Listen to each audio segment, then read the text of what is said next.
Bismillahirrahmanirrahim. Assalamualaikum warahmatullahi wabarakatuh. Alhamdulillah, wassalatu wassalamu ala rasulillah, la hawla wa la quwwata illa billah, ma ba'dah. Para mahasiswa sekalian, kita kembali bertemu di dalam mata kuliah Sistem Parlemen Indonesia. Pada kesempatan kali ini kita sudah sampai pada pertemuan yang ke-13. Materi kita kali ini adalah perempuan dalam Parlemen Indonesia. Para mahasiswa sekalian, mengapa kita perlu membahas persoalan perempuan di dalam parlemen? Dalam ini adalah Parlemen Indonesia. Sama seperti ketika kita membahas persoalan militer dalam parlemen di pertemuan sebelumnya, kita juga perlu para mahasiswa sekalian mempelajari beberapa isu krusial ya, dalam pembahasan struktur maupun pembahasan mekanisme kerja di parlemen. Dalam ini ada beberapa ya sebenarnya, cuman dalam mata kuliah ini kita mengambil dua saja, yaitu militer dan perempuan. Persoalan militer saya kira sudah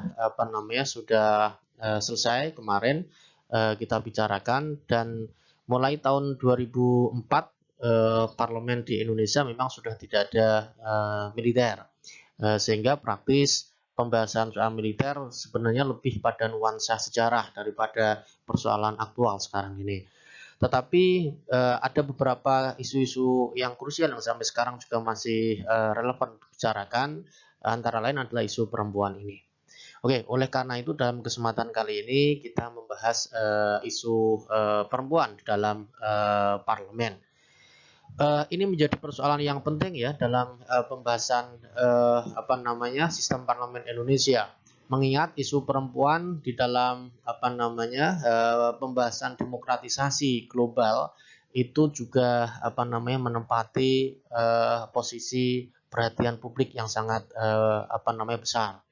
Di samping isu-isu yang lain, kesetaraan gender dan lain-lain saya kira menjadi isu yang hangat dibicarakan, apalagi kalau dikaitkan dengan isu-isu di bidang politik, termasuk di dalamnya adalah isu perempuan di dalam parlemen. Jadi tidak hanya merupakan isu di Indonesia saja, tetapi juga merupakan isu global perempuan di dalam parlemen ini. Para mahasiswa sekalian, kehadiran perempuan di parlemen itu diharapkan ya nantinya akan memberikan otoritas kepada perempuan ya untuk membuat kebijakan atau mempengaruhi kebijakan gitu, yang berkontribusi besar pada pencapaian hak-hak perempuan dan juga anak-anak sebenarnya, ataupun keluarga secara keseluruhan ya, khususnya tentang kesetaraan gender seperti yang tadi saya sampaikan.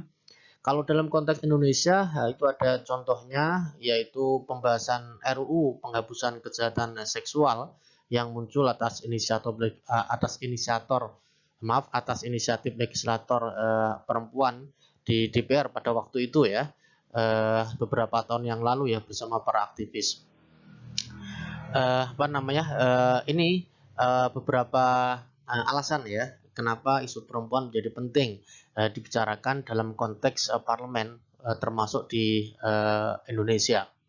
Terus kemudian juga harus dipahami bahwa bukankah bisa itu diserahkan kepada anggota parlemen yang laki-laki misalnya. Mungkin bisa-bisa saja ya, anggota parlemen yang laki-laki juga membuat kebijakan tentang perempuan, tentang anak-anak, tentang keluarga dan sebagainya. Tetapi seringkali anggota parlemen yang laki-laki itu tidak tepat sepenuhnya ya mewakili kepentingan perempuan, karena memang secara alamiah ada perbedaan pengalaman, ada perbedaan perilaku, ada perbedaan naluriah ya, dan perbedaan kepentingan di antara keduanya. Keduanya maksudnya adalah anggota parlemen yang laki-laki dan perempuan. Itu paling tidak kenapa persoalan perempuan ini di dalam parlemen menjadi persoalan yang penting, yang dalam mata kuliah ini juga kita singgung paling tidak di dalam satu pertemuan kali ini. Tetapi perlu dipahami bahwa persoalan perempuan di dalam parlemen ini tidak terus kemudian lurus-lurus saja atau lancar-lancar saja enggak, tetap juga ada pro dan kontra ya. Tetap juga ada pro dan kontra seperti kemarin juga kita membahas militer begitu ya.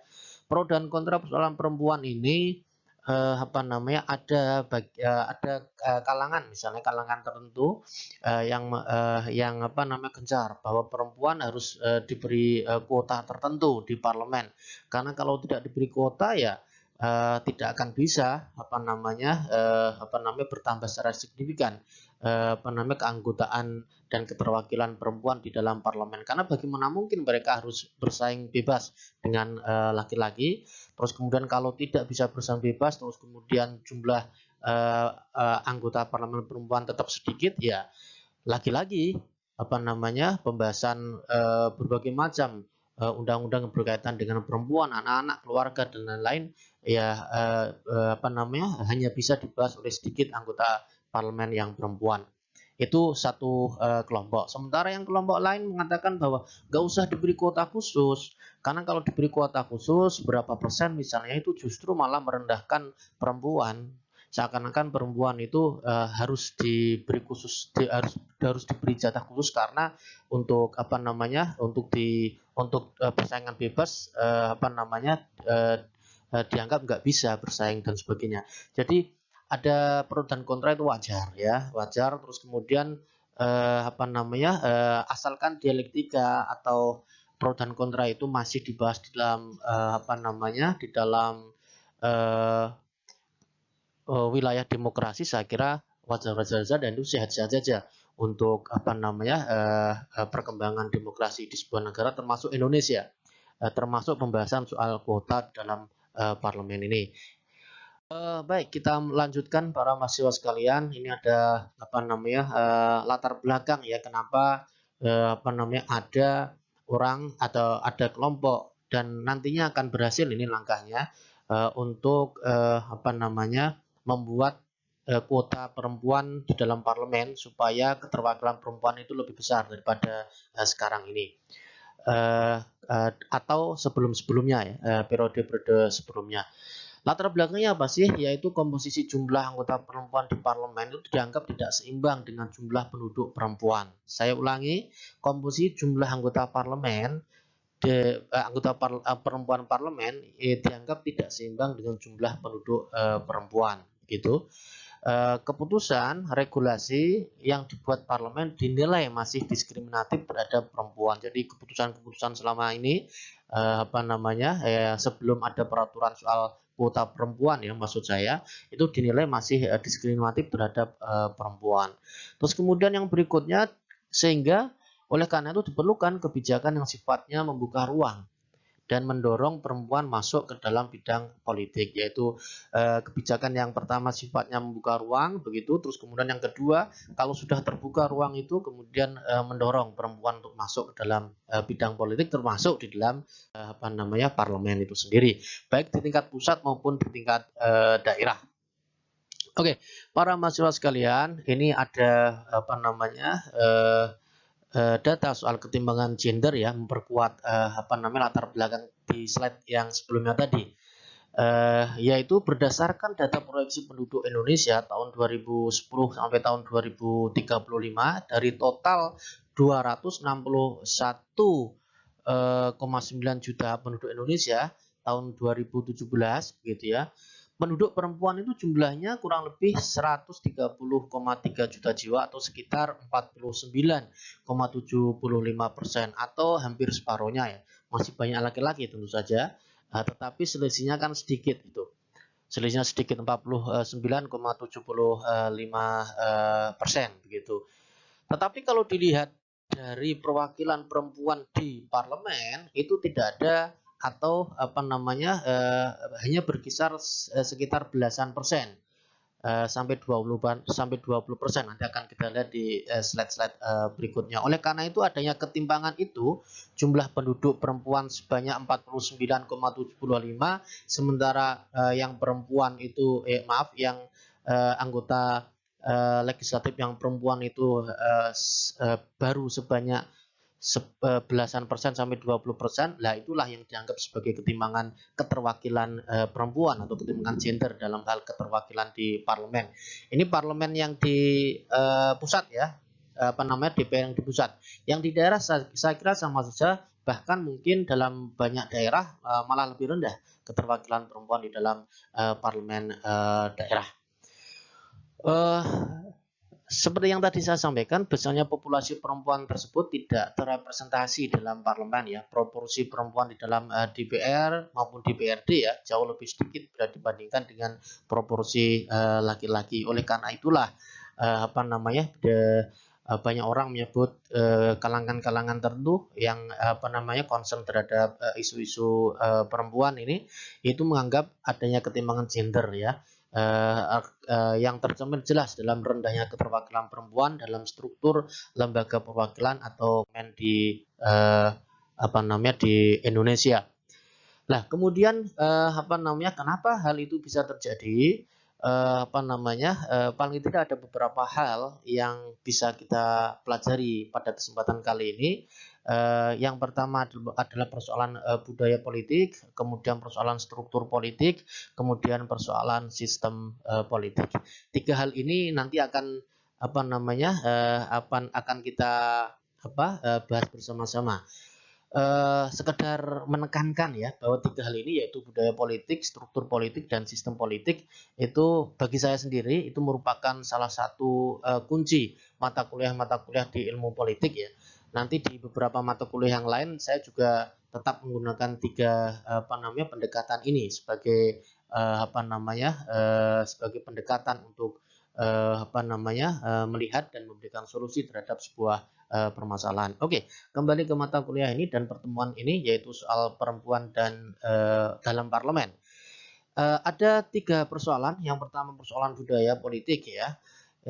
Ketimpangan keterwakilan perempuan di parlemen mungkin sekali terjadi karena hambatan budaya politik ya tentu saja, atau di dalam kasus-kasus tertentu dan banyak sekali itu ditambah dengan persoalan penafsiran agama. Saya ulangi, persoalan penafsiran keagamaan ya yang dialami calon legislatif perempuan ketika mau menjalani proses pemilu dari pendaftaran, terus kemudian mengalami penetapan, kampanye, dan seterusnya.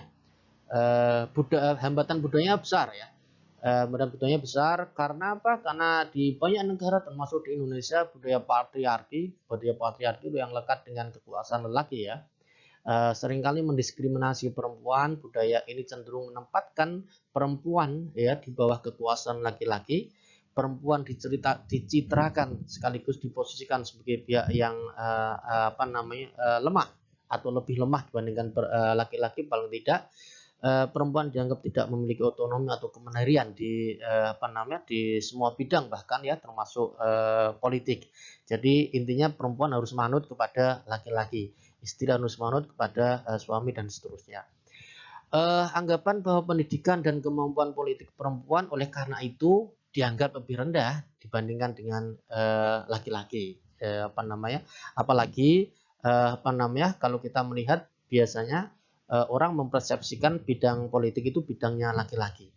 Banyak orang laki-laki yang terlibat di bidang politik daripada perempuan dan seterusnya.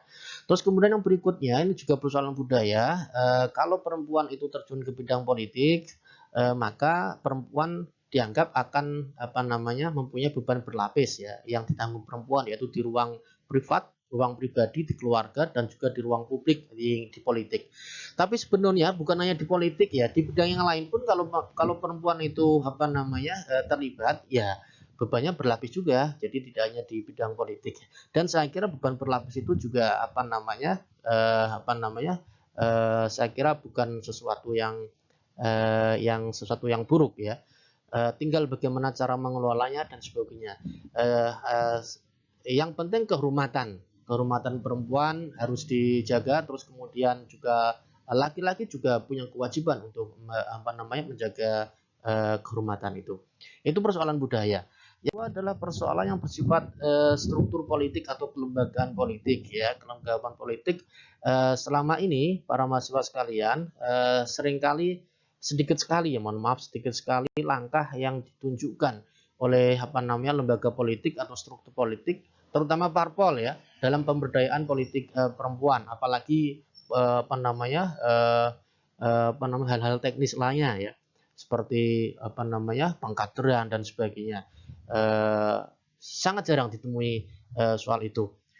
Lembaga politik pada umumnya tidak benar-benar, kalaupun nanti akhirnya mereka melibatkan perempuan, itu banyak sekali dijumpai motifnya itu tidak benar-benar memiliki komitmen penuh pada pemberdayaan perempuan ya. Misalnya dalam hal pengajuan bakal calon legislatif perempuan oleh parpol yang biasanya hanya dilakukan demi memenuhi syarat pemilu. Nanti sarannya ada 30% ya, nanti di slide berikutnya. Jadi ketika mereka melibatkan perempuan sebetulnya bukan bukan maksud dengan tujuan benar-benar atau tulus melibatkan perempuan, tapi lebih banyak di latar belakangi motif untuk memenuhi syarat formalitas aturan kepesertaan di dalam pemilu. Kemudian dalam hal rekrutmen dan kaderisasi, perempuan masih ditempatkan menjadi pilihan yang kedua, bukan pilihan utama ya. Bahwa ada beberapa perempuan yang ditetapkan di pilihan pertama ya, tetapi kebanyakan perempuan ditempatkan di pilihan yang bukan pertama sampai saat ini ya. Itu yang dilakukan oleh parpol, termasuk di Indonesia tentu saja. Pada umumnya parpol masih kurang yakin perempuan mampu menjadi vote getter, mampu menaikkan elektabilitas parpol, kecuali beberapa orang perempuan yang mungkin sudah mempunyai nama besar, popularitas besar, modal yang besar dan sebagainya. Modal jangan dijadikan modal kekayaan saja ya. Hal ini berkaitan dengan asumsi tentang keterbatasan perempuan seperti yang tadi kita singgung dalam beberapa kapital seperti operasional, begitu ya, finansial, sosial dan lain sebagainya. Para mahasiswa sekalian, yang kedua itu persoalan sistem. Yang ketiga ini persoalan sistem. Saya ulangi lagi, yang pertama persoalan budaya, yang kedua persoalan struktur, yang ketiga persoalan sistem. Sistem ini terkait erat dengan dengan regulasi ya, dengan peraturan-peraturan terkait. Selama ini undang-undang partai politik dan pemilu diharapkan bisa menjadi pendobrak meningkatnya peran perempuan atau keterwakilan perempuan, karena sebelumnya memang tidak begitu membahas persoalan ini ya regulasinya.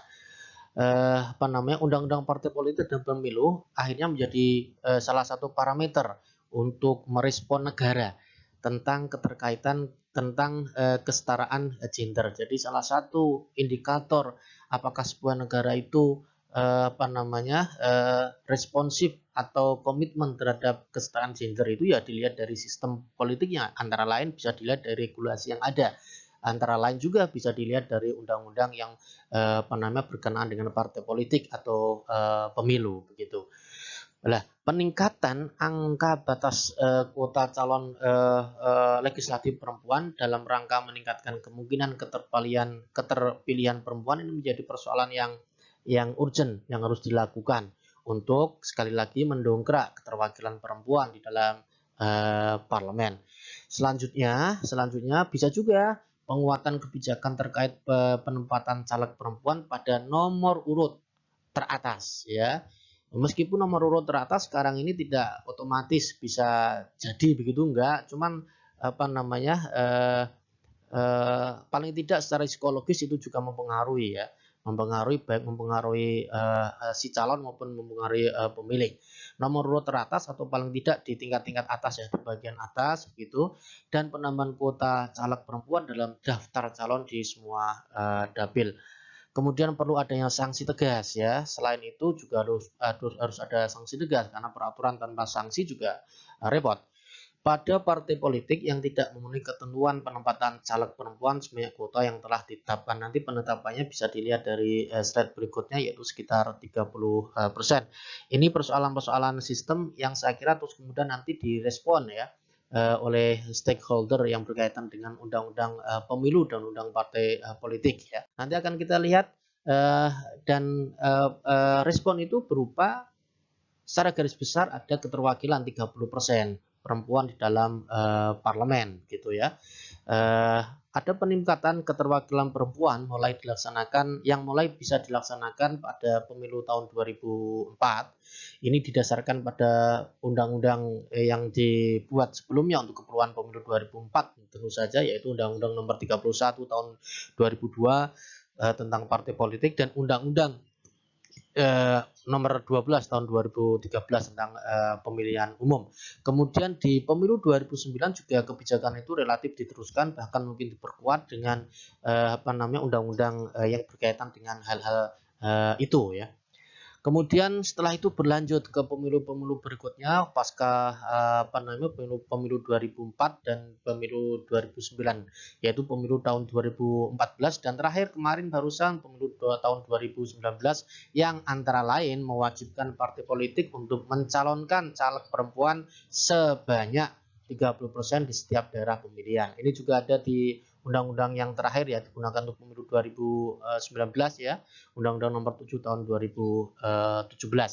Oke, para mahasiswa sekalian, itu berkaitan dengan sistem politik yang akhirnya kemudian menangkap aspirasi orang-orang atau kelompok yang menginginkan ada penambahan keterwakilan perempuan di dalam parlemen. Akhirnya ada keterwakilan yang 30% itu.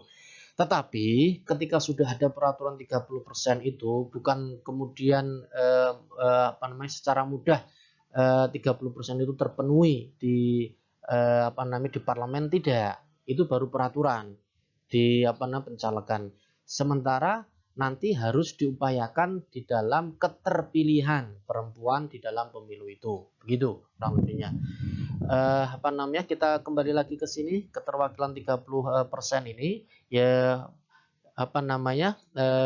untuk mempertegas ya, supaya partai politik itu betul-betul komit terhadap keterwakilan 30% perempuan ini, maka Undang-Undang tahun 2008 misalnya ya memberikan syarat partai politik harus mendaftarkan keterwakilan perempuan minimal 30% dalam pendirian maupun dalam kepengurusan di tingkat pusat gitu.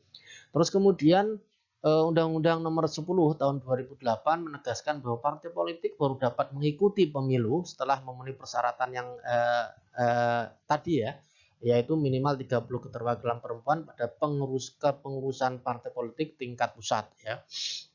Dalam undang-undang ini juga ada namanya zipper system yang mengatur bahwa setiap 3 bakal calon terdapat sekurang-kurangnya 1 orang perempuan. Saya ulangi, setiap 3 bakal calon terdapat sekurang-kurangnya 1 orang perempuan.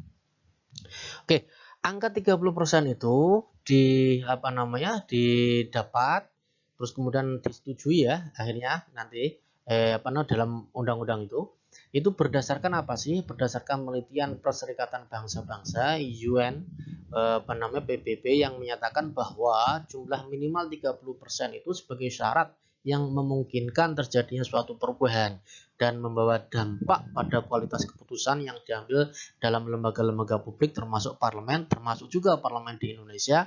Kalau dalam hal ini kita isunya perempuan ya termasuk dalam hal isu-isu perempuan. Kurang lebihnya seperti itu ya. Nah, ini tadi yang saya singgung bahwa keterwakilan 30% sudah sudah ada di regulasi, sistem politiknya sudah membuka ruang selebar-lebarnya, tetapi ada persoalan tidak serta-merta terus kemudian anggota parlemen juga jumlahnya 30, belum tentu. 30% itu baru pencalonan ya. Terpenuhinya kuota 30% perempuan itu baru pencalonan. Yang belum tentu juga secara otomatis terpenuhinya keterpilihan 30% di anggota di keanggotaan parlemen. Begitu kurang lebihnya. Oleh karena itu perlu kerja keras juga dari teman-teman yang ingin teman-teman perempuan yang ingin bergabung di parlemen atau orang-orang yang memang concern terhadap keterwakilan perempuan supaya pintu masuknya sudah ada, tetapi kita tinggal mendorong, tinggal menyemangati, mendampingi, mensupport perempuan untuk masuk ke dalam parlemen. Pintu lebar ya 30% itu. Yang mungkin sampai pemilu terakhir 2019 kemarin belum terpenuhi ya. Jumlah anggota DPR perempuan belum bisa 30%. Hasil pemilu 2019 yang terakhir kemarin dari 575 anggota terpilih terdapat 118 anggota perempuan. Atau kalau persentasenya ya 20,52 persentase. Sebenarnya persentase ini sudah bagus dan mengalami kenaikan ya dibanding pemilu sebelumnya 2014 yang sebesar 17,1%. Bahkan kalau dibandingkan dengan pemilu-pemilu sebelumnya ini yang tertinggi 20,52%. Tetapi belum mencukupi atau belum bisa melampaui 30% seperti yang diamanatkan di dalam undang-undang yang tadi kita bahas. Ini bisa dilihat beberapa flyer. Ini saya kutip dari Tirto ya. Bisa dilihat ini perkembangan dari tahun ke tahun, dari tahun 1987 sampai 2019 kemarin keterwakilan perempuan di dalam parlemen. 87 tahun 87 ada 13, kemudian tahun 92 ada 12,5%, tahun 97 ada 10,8, itu di zaman Orde Baru ya, jadi hanya sekitar belasan persen saja perempuan. Di zaman reformasi mulai tahun 99 9% ya. Mulai diberlakukan kuota perempuan itu tahun 2004 jumlahnya 11% gitu, terus kemudian 2009 menanjak menjadi 18%. 2014 kemarin turun sedikit menjadi 17%, 2019 yang terakhir kemarin 20-an% tadi. Selanjutnya bisa dilihat itu untuk isu perempuan parlemen di masing-masing partai peserta pemilu 2019 kemarin. Oke, mahasiswa sekalian, kalau di tingkat ASEAN, Indonesia itu berada di tengah-tengah sebelumnya ya, 19,8% atau sekarang 20-an% gitu ya. Masih banyak yang di bawah kita memang, Malaysia, Myanmar, Brunei, Thailand, tetapi ada juga yang di atas kita, Kamboja, Singapura, Vietnam, Laos, Filipina dan seterusnya. Begitu. Sementara di tingkat dunia rata-rata dunia itu 23,6% keterwakilan perempuan. Indonesia sekarang ini 19,80, kemudian kalau ditambah yang terakhir kemarin 2019 yang menjadi sekitar 20-an% gitu. Masih di bawah rata-rata dunia. Tapi kalau di rata-rata Asia ya kita sudah mulai di atasnya ya, 19,7%. Kalau di ASEAN 18,20%. Kita masih lumayan untuk dibandingkan di Asia dan Asia. Tetapi tetap harus kita perjuangkan, dan tidak hanya perjuangan untuk secara kuantitas menempatkan 30% wakil perempuan di parlemen, tapi juga kualitas dalam artian kita mengharapkan perempuan-perempuan yang nanti bisa menjadi anggota parlemen juga mempunyai kualitas yang bagus, yang tidak kalah dengan laki-laki, sehingga isu-isu khususnya tentang perempuan, tentang anak-anak, tentang keluarga dan seterusnya itu bisa betul-betul diperjuangkan, sehingga masyarakat menjadi percaya soal kemampuan perempuan, sehingga persoalan-persoalan yang sifatnya budaya politik, persoalan-persoalan yang sifatnya sistem dan struktur sudah tidak relevan lagi. Saya kira itu yang bisa saya sampaikan, dan ini yang terakhir adalah slide perbandingan partai-partai ketika mereka menjalankan kebijakannya soal isu-isu perempuan. Saya kira itu yang bisa saya sampaikan dalam kesempatan kali ini soal isu-isu perempuan di dalam parlemen.